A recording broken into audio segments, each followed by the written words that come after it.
Shalom! Bem-vindos de volta ao Israel com a Aline. Nós estamos em Jerusalém e o assunto de hoje são os judeus etíopes e a tribo perdida de Dan. Vamos falar como o judaísmo chegou na Etiópia há 3.000 anos atrás e da ligação deles com a tribo perdida de Dan e também da profecia da sua volta à terra de Israel e o cumprimento dela através de uma operação secreta do Mossad. E fiquem com a gente até o final, pois nós iremos visitar juntos uma sinagoga etíope. Então, se vocês estão preparados, vamos lá! A comunidade judaica etíope se chama Beta Israel, que quer dizer literalmente a casa de Israel. E por que o nome? Porque eles viviam no reino de Israel, até que há 2.700 anos atrás, os assírios invadem e destroem o reino de Israel e pegam as 10 tribos e mandam para o exílio. Se vocês ainda não viram, eu vou deixar aqui um link para o vídeo das 10 tribos de Israel. Mas hoje a gente vai falar da tribo de Dan, que com o exílio eles vão ser mandados para a região que hoje em dia é a Etiópia. E eles vão se juntar a uma pequena comunidade judaica que já existia lá, graças à rainha de Sabá, que 300 anos antes sobe a Jerusalém para conhecer a tão famosa sabedoria do rei Salomão, como está contado no primeiro livro de Reis na Bíblia. E segundo a tradição etíope, graças a ela, o judaísmo vai chegar na Etiópia. E eles inclusive contam que ela se casa com o rei Salomão e eles vão ter juntos um filho chamado Menelik, que vai ser o próximo rei de Sabá. E então os descendentes da rainha de Sabá com o rei Salomão e também a chegada dos refugiados da tribo de Dan, eles dão origem à comunidade de Beta Israel. E eles mantinham práticas judaicas bíblicas, por exemplo, o Brit Milá, que é o que a gente chama de circuncisão. Eles também mantinham as práticas alimentares kasher, quer dizer, eles não comiam os alimentos proibidos pela Bíblia, como por exemplo o porco, e aqui a gente vê um prato tradicional chamado injera. E além disso, eles também guardavam o Shabat, o sábado.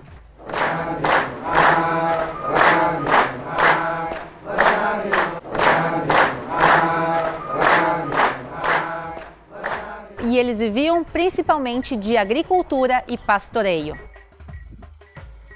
Por causa da sua localização geográfica, eles acabam ficando isolados e não sabiam por séculos da existência de outros judeus no mundo. Imaginem, eles acreditavam serem os últimos sobreviventes do povo de Israel. Mas, mesmo depois de tanto tempo no exílio, uma coisa nunca mudou: o sonho de voltar para sua terra ancestral. Todos os dias eles oravam na direção de Jerusalém e todos os anos eles falavam Lashana Abba Berushalayim. Eles oravam em Guez e diziam que no ano que vem nós estejamos em Jerusalém.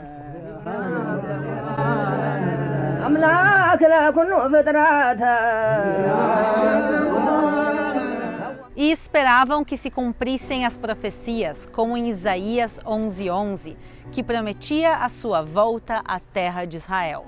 E há de ser naquele dia, o Senhor tornará a pôr a sua mão para adquirir outra vez o remanescente do seu povo, que foi deixado da Assíria e do Egito e de Patros e da Etiópia. E depois de tanto tempo isolados, finalmente, no século XIX, os outros judeus tomam conhecimento da existência dos Beta Israel.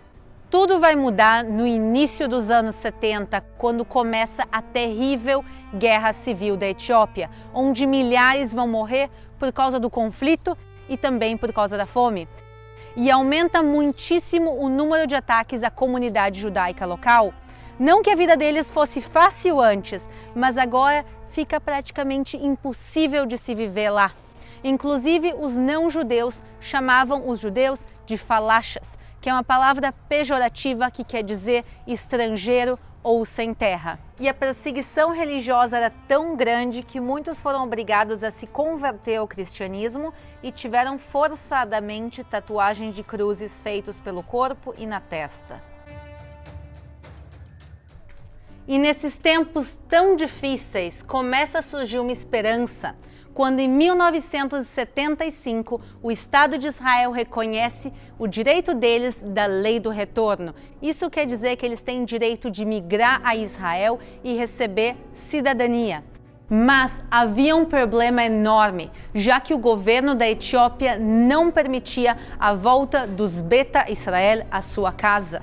Imaginem o sofrimento deles, sabendo que a sua terra prometida estava ao mesmo tempo tão perto, mas tão longe.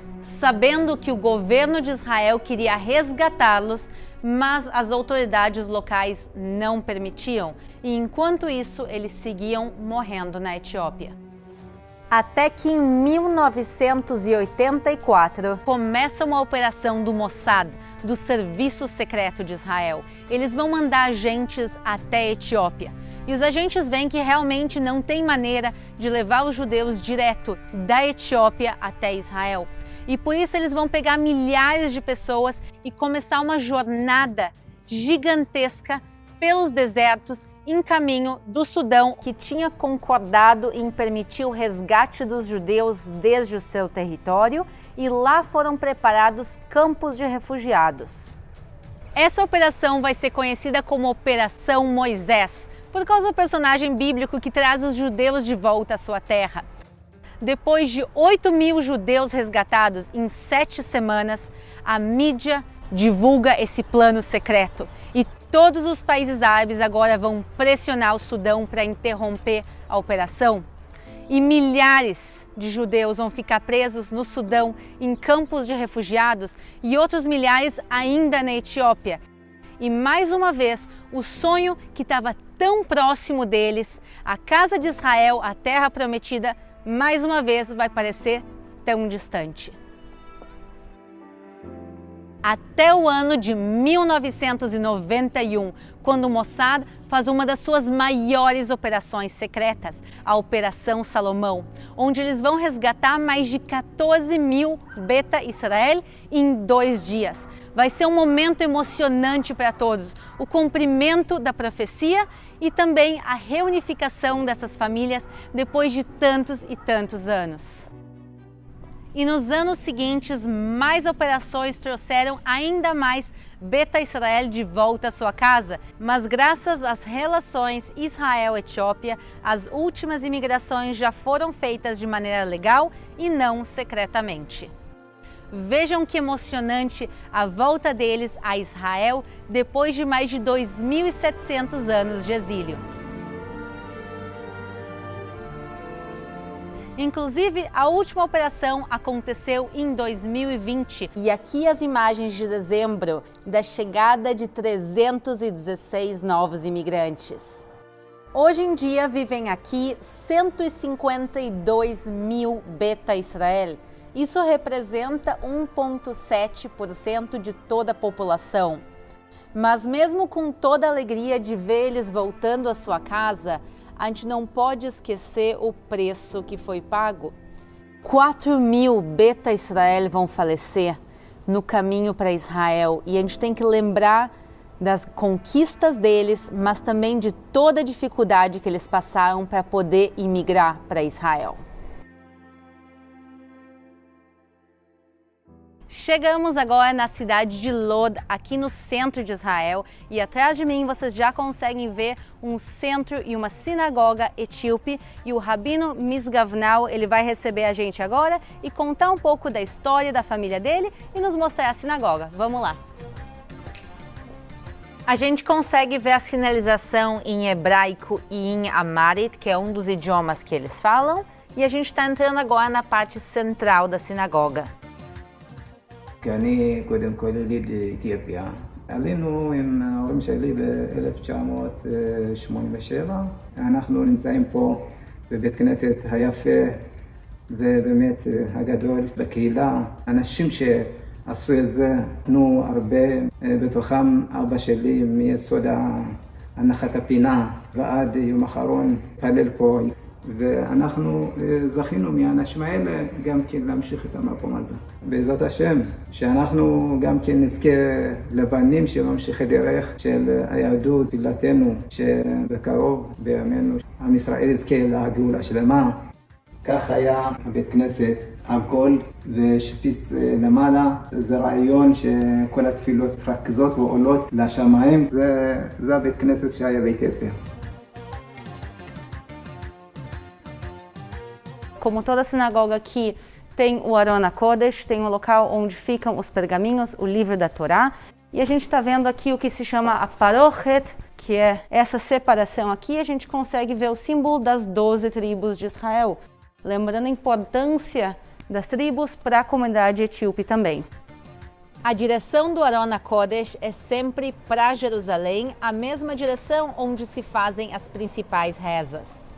E o Rabino agora está abrindo para a gente ele e nos dá a honra de poder olhar o que tem dentro. E dentro de cada uma dessas capas fica uma Torá, que é o que a gente chama em português de Pentateuco, que são os 5 primeiros livros do judaísmo. Os outros também existem, então, aqui dentro da sinagoga, mas não dentro desse mesmo armário.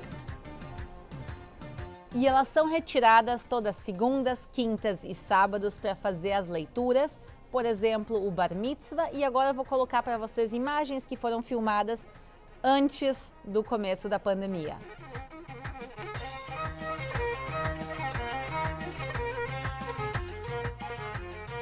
Ver os Beta Israel de volta na sua casa depois de tanto tempo no exílio e depois de tanta dificuldade é uma alegria que de verdade é difícil de compartilhar com vocês. Mas isso também nos lembra que a história de Israel e a história das tribos de Israel não terminou no passado, e sim, ela continua sendo escrita até os dias de hoje.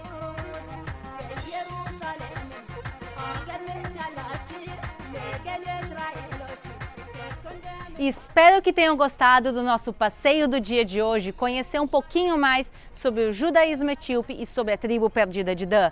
Se vocês querem acompanhar mais do meu dia a dia aqui em Israel, me acompanhem lá no Instagram, Aline Guia em Israel.